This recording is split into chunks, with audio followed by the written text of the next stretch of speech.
எல்லாம் வல்ல இறைவனின் திருவருளாலே உங்களை எல்லாம் காணுவதற்குண்டான வாய்ப்பினை பெற்றிருக்கிறேன். அதற்கு முதலில் கடவுளுக்கு நன்றியை தெரிவித்துக் கொள்கிறேன். இன்றைக்கு வர்ஷா பிக்சர்ஸ் என்ற நிறுவனம் சேகர்ராசன் என்பவரால் துவங்கப்பட்டு இன்றைக்கு இசை வெளியீட்டு விழா மிக சிறப்பாக நடந்து கொண்டிருக்கிறது. இந்த இசை வெளியீட்டாக விழாவிலே தொலைபேசியின் மூலமாக அழைத்த எல்லோரும் அன்பிற்கு இசைந்து இங்கே அனைவரும் வருகை தந்திருக்கிறார்கள். அப்படி வருகை தந்தவர்களில் புரட்சி இயக்குனர் ஜெகநாத் அவர்களுக்கு நன்றியை தெரிவித்துக் கொள்கிறேன். அடுத்தாற் போல ராஜகுமாரன் அவர்களுக்கு எனது நன்றியை தெரிவித்துக் கொள்கிறேன். தொலைபேசியில் அழைத்த உடனேயே உங்கள் சகோதரியும் வர வேண்டுமா என்று கேட்டார். சகோதரி கண்டிப்பாக வர வேண்டும், அப்படி வரவில்லை என்றால் நீங்கள் 1 கோடி தர வேண்டும் என்றேன். அப்புறம் சகோதரியிடம் தொலைபேசியை கொடுத்து பணம் கேட்கிறார் என்று சொன்னார். இல்லை, பணம் கொடுப்பதை விட நானே சென்று விடுகிறேன் என்று அந்த அன்பு நெஞ்சம் இங்கே வருகை தந்திருப்பது அவருக்கு நன்றியை தெரிவித்துக் கொள்கிறேன். அதற்கு அடுத்தபடியாக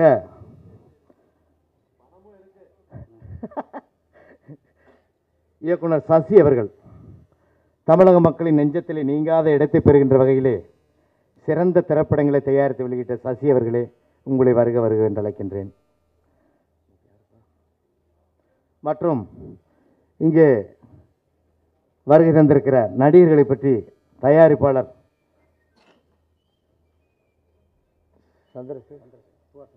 சந்திரசேகர் அவர்களை வருக வருக என்று வரவேற்கின்றேன். மற்றும் இங்கே எங்கள் அன்பிற்கு கட்டுப்பட்டு வருகை தந்திருக்கின்ற, கேள்விப்பட்டு வருகை தந்திருக்கிற, பத்திரிகைகளை பார்த்து வருகை தந்திருக்கிற எல்லா அன்பு நெஞ்சங்களுக்கும் முதலிலே நன்றியை தெரிவித்துக் கொள்கிறேன். இந்த திரைப்படம் இது ஒரு பெரிய கதை, இருந்தாலும் சுருக்கமாக சொல்லி முடிக்க ஆசைப்படுகிறேன். மாமதுரை வெளியான பிறகு வாசன் அவர்களுக்கு 19 வயசு மாமதுரை. இருந்தாலும் அந்த படத்தை ஒரு தயாரிப்பாளர் உறவினர் என்ற முறையிலே தயார் செய்து வெளியிட்டார். அதிலே கதாநாயகனை பற்றி வாசன் கார்த்திக் மிக தெளிவாக நல்ல ஹீரோ என்று எல்லோரும் பத்திரிகையிலும் பாராட்டி எழுதியதை நான் இன்றும் நினைத்து பார்க்கிறேன். எல்லா டான்ஸாக இருக்கட்டும், சண்டை காட்சிகளாக இருக்கட்டும், இவர் முன்னணி நடிகராக வருவார் என்ற ஒரு அங்கீகாரத்தை கொடுத்தவர்கள் பத்திரிகைக்காரர்கள். அவர்களுக்கு நன்றியை தெரிவித்துக் கொள்கிறேன். அதற்கு அடுத்தபடியாக நல்ல கதை மாட்டும் என்று நினைத்திருந்தேன். நல்ல கதை இருந்தது, தயாரிப்பாளர் இல்லை. நல்ல தயாரிப்பாளர் இருந்தார், கதை இல்லை. இப்படியாக காலம் கடத்தி 2வது படத்திலே தான் ஒரு கதாநாயகனுடைய வெற்றியின் தோல்வி அமைந்திருக்கிறது என்று நான் சினிமா அனுபவத்திலே பரவலாக கேள்விப்பட்டதன் காரணமாக கொஞ்சம் தள்ளி போகலாமா அல்லது தொடர்ந்து படிப்பை முடித்து விடலாமா MBA என்று எங்கள் குடும்பத்திற்குள்ள ஒரு சின்ன ஆலோசனை. அப்படியே தள்ளி கொண்டு வருகின்ற பொழுது ஒரு இயக்குனர் வாசலிலே வந்து சன்னலிலே எட்டி பார்த்தார். எனக்கு கொஞ்சம் பயம். என்ன என்று கேட்டேன். பேசணும் என்றார். அங்கிருந்தே பேசலாமே என்றேன். இங்கிருந்து பேசினால் இதை காப்பி எடுத்து யாராவது படம் எடுத்து விடுவார்கள், சத்தம் அதிகமாக கேட்குமே என்றார். சரி, அப்பொழுது உள்ளே வருவதற்கு நீங்கள் யார் என்றேன். நான் திரைப்பட இயக்குனர் என்றார். இதற்கு முன்னால் படம் செய்திருக்கிறீர்களா? இல்லை. அப்புறம் எப்படி இதை செய்ய முடியும் என்று கேட்டேன். நான் ரசிகன், ஒரு மனிதனுக்கு ரசிக்க தெரிந்தாதே போலும் படத்தை மிக அருமையாக எடுத்து விடுவார் என்று சொன்னார். சரி, அப்படியா? சரி, கேட்டுத்தான் பார்ப்போமே என்று ஒரு முறை வந்தார், 2 முறை வந்தார், 3 முறை வந்தார். எனக்கு அவருடைய பார்வை பயமாக இருந்தது. இனிமேல் ஏதாவது ஆயுதங்களை எடுத்து தாக்குவதற்கு முன்னாலே, கல்லை எடுத்து ஏதாவது ஒரு பக்கம் எறிவதற்கு முன்னாலே இயக்குனரை உள்ளே அழைத்து காப்பி சாப்பிடுகிறீர்களா என்றேன்.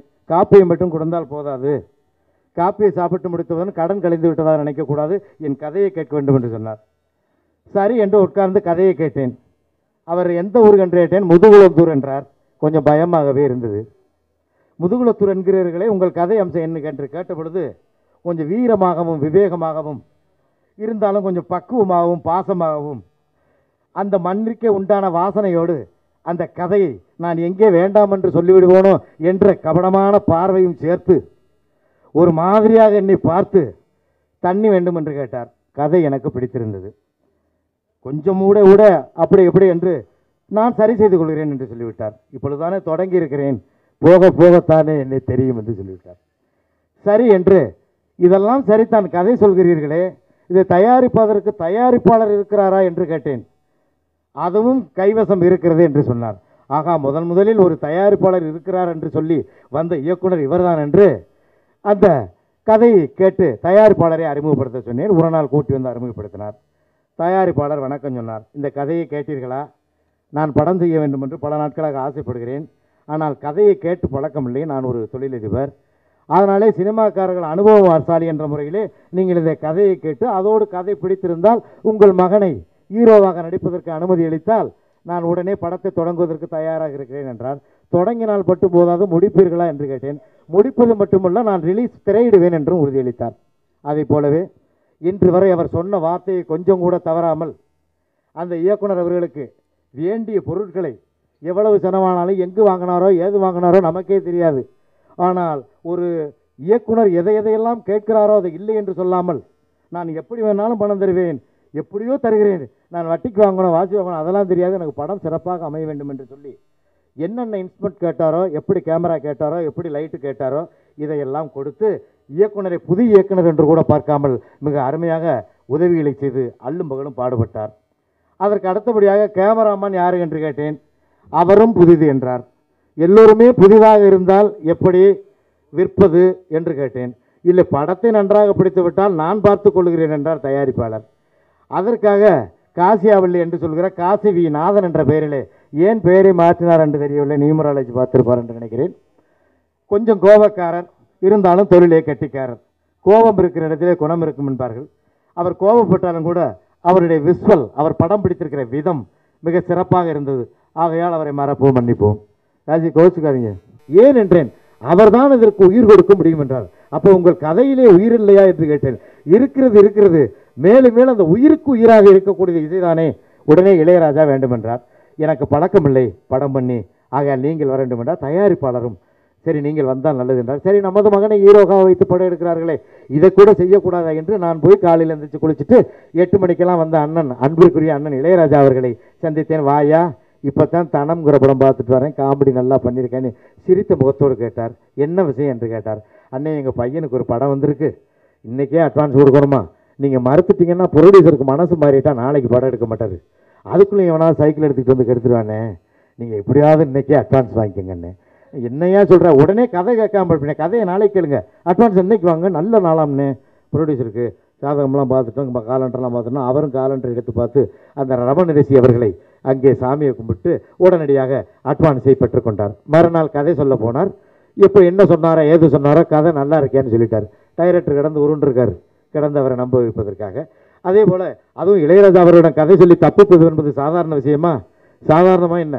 ஆனால் இசையின் எல்லையை தொட்டவர் என்ற முறையிலே இந்த படத்திலே எங்களுக்காக புதிதாக வளர்கின்ற ஹீரோ, புதிதாக வளர்கின்ற இயக்குனர், புதிதாக வளர்கின்ற ப்ரொடியூசர், தயாரிப்பாளர், இன்னும் இதில் எத்தனை பேர்களுக்கு வாய்ப்பு இருக்கிறது. இதை சிறப்பாக அமைக்க வேண்டும் என்று கருதி மிக அருமையாக படம் எல்லா படத்துக்குமே பொறுப்பாக போடுவார். இது கொஞ்சம் இன்னும் கொஞ்சம் சிரத்தை எடுத்து மிக அருமையான இசையை தந்து எங்களை எல்லாம் மகிழ்வித்தார். நீங்கள் இப்பொழுது பாடல்களை பார்த்தீர்கள், ஓரளவுக்கு உங்களுக்கு பிடித்திருக்கும் என்று நினைக்கிறேன். இப்படி இதையெல்லாம் விட்டு இதையெல்லாம் தயார் செய்தார். தயாரிப்பாளர் வந்தார், நடித்தார்கள், டெக்னீஷியன் வந்தார்கள், ரவி பிரசாத் யூனிட் மிக அருமையாக வேலை செய்த கலைத்த ஒப்பனையாளர்கள், சண்டை பயிற்சியாளர்கள், மற்ற இதில் வேலை செய்த வாகன ஓட்டிகள் அத்தனை பேருக்கும் மனமார்ந்த நன்றியை தெரிவித்துக் கொள்கிறேன். அது மட்டுமல்லாமல் கடைசியாக ஒன்றை சொல்லுகிறேன், அதுதான் இந்த நாட்டினுடைய தூண், பத்திரிகை துறை. இந்த மாமதுரை என்ற படத்திலே எப்படி உண்மையை உண்மையாக எழுதி பாராட்டி அந்த ஹீரோவை ஒரு சிறந்த ஹீரோ என்று எழுதினீர்களோ, அதே போல இந்த படத்திலும் உங்களுடைய பங்குதான் நிறைய இருக்கின்றது. என்னதான் சில நேரம் வேண்டுமென்றால் வியாபாரம் இருக்கிறது, கோடி. அவர் மிகவும் பாடுபட்டார், அவருக்கு நன்றியை தெரிவித்துக் கொள்கிறேன். இதிலே ஒருவர் என்னை குரு என்று பார்க்கிறார், எங்களை சொல்லவில்லை என்று. அவர் தான் ப்ரொடக்ஷன் மேனேஜர் ராஜ்குமார் அவர்கள். இந்த ப்ரொடக்ஷன் மேனேஜராக வேலை பார்த்தவர்கள் இருவருமே வயதான 2 பேர் வந்தார்கள். ஆனால் அது இளமையானவர்களாக இருக்கிறார்கள். நானும் கொஞ்சம் வயதாகி கொண்டிருக்கிறது. இதிலே ப்ரொடக்ஷன் மேனேஜர்கள் கொஞ்சம் அந்த தயாரிப்பு மேற்பார்வை உள்ளவர் சுறுசுறுப்பாக இருந்தால் சீக்கிரம் படப்பிடிப்பு முடித்து விடலாமே, நடப்பதற்கே நாளானால் எப்படி காரியம் நடக்கும் என்பதால் அந்த பாலகுமாரன் என்பவரை, பாலமுருகன் என்ற அன்பு சகோதரர் இரவு பகலாக உழைத்து இந்த பட வெற்றிக்கு உழைத்தார்கள். அவருடைய எதிலையும் பிரச்சனை இல்லாமல், எந்த கால்ஷீட் ப்ராப்ளம் இல்லாமல் படம் நிறுத்தப்படாமல் ஒரு நாள் கூட ஷூட்டிங் தடங்கில்லாமல் அதை செய்து கொடுத்ததற்கு அவருக்கும் நன்றி தெரிவித்துக் கொள்கிறேன். அவருக்கு பக்கத்திலே உறுதுணையாக இருந்த ராஜ்குமார், ஜாலி கவுண்டர் என்று அன்பையாக அழைப்போம், அவர் கண்ணை மூடிக்கொள்கிறார். அந்த ஜாலி கவுண்டர் அவரும் முடிந்த வரைக்கும் அண்ணா வந்துட்டாங்கண்ணா, போயிட்டாங்கண்ணா, அண்ணா பொள்ளாச்சியில் இருக்காங்கண்ணான்னு அவருடைய கொங்கு தமிழில் கொஞ்சி கொஞ்சி உழைத்து இந்த படத்தை வெற்றி பெறுவதற்கு அவரும் உழைத்ததற்கு நன்றி தெரிவித்துக் கொள்கிறேன். பாலன் சார் கூப்பிட்டதுனால சரி யார் டைரக்டர்னு கேட்டேன். நேம் சொன்னாங்க, ஐயன் டைட்டில் சொன்னாங்க. எனக்கு யாரும் தெரியாதுங்க. இல்லை, டைரக்டர் வந்து உங்களையும் ஜனநாதன் சாரியும் தான் கூப்பிட்ருக்காரு. பர்சனலாக அவங்க 2 பேர்த்தையும் அது ரொம்ப பிடிக்கும் அப்படின்னு. எனக்கு அதில் ரொம்ப பிடிச்சது ஜனநாதன் சார் பிடிக்கும் அப்படின்னு உடனே சரி நான் உடனே வரேன்னு சொல்லிட்டேன். ஏன் அப்படின்னா ஜனநாதன் சார் வந்து நல்ல படங்கள் மட்டுமே எடுக்கக்கூடிய இயக்குனர். நான் அந்த லிஸ்ட்டில் என்னை சேர்த்துக்கவே மாட்டேன். ஸோ கண்டிப்பாக எனக்கு அப்போ என்ன தோணுச்சுன்னா, ஜனநாதன் சாரை கூப்பிட்ருக்காரு அப்படின்னா வந்து கண்டிப்பாக நல்ல படம் அப்படிங்கிற எண்ணத்தில் தான் நான் வந்தேன். நான் இந்த ட்ரெய்லர் பார்த்தப்போ ஃபஸ்ட்டு வார்த்தையே முத்துக்குமார் அப்படிங்கிற வார்த்தையில் தொடங்கிச்சு. கண்டிப்பாக இந்த படம் ஒரு நல்ல செய்தியோடு தான் இருக்கும் அப்படின்னு அடுத்த ஃப்ரேம் பார்த்தேன். அதில் வர்ற வார்த்தைகளும் சரி, விஷுவல்ஸும் சரி, ட்ரெய்லரில் இந்த படம் ஒரு பொதுமக்களுடைய ஒரு முக்கியமான பிரச்சனையை வச்சு அதை ஹீரோ எப்படி சால்வ் பண்ணுறான் அப்படிங்கிற ஒரு முக்கியமான ஒரு கதையாக இருக்கும் அப்படிங்கிற நம்பிக்கையை வந்து அந்த ட்ரெய்லர் ஃபுல்லாக தெரிஞ்சுது எனக்கு. வாழ்த்துக்கள். முதல் படமே இப்படி வந்து ஒரு புது பிரச்சனையை எடுக்க முன் வந்த தயாரிப்பாளருக்கும் இயக்குனருக்கும் என்னுடைய வாழ்த்துக்கள், வணக்கங்கள்.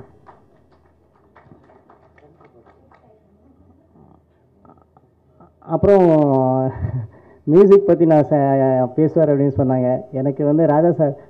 அப்புறம் இன்னொரு விஷயம், இந்த சிங்கமுத்து சார் பேசும்போது சொன்னார்,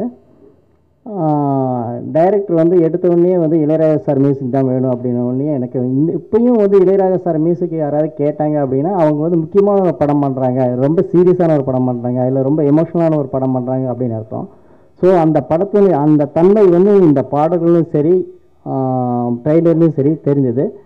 ஸோ நாம் நினைக்கிற மாதிரி நல்ல படமாக வரணும் அப்படிங்கிற பிரார்த்தனையோட என்னுடைய உரையை முடிக்கிறேன்.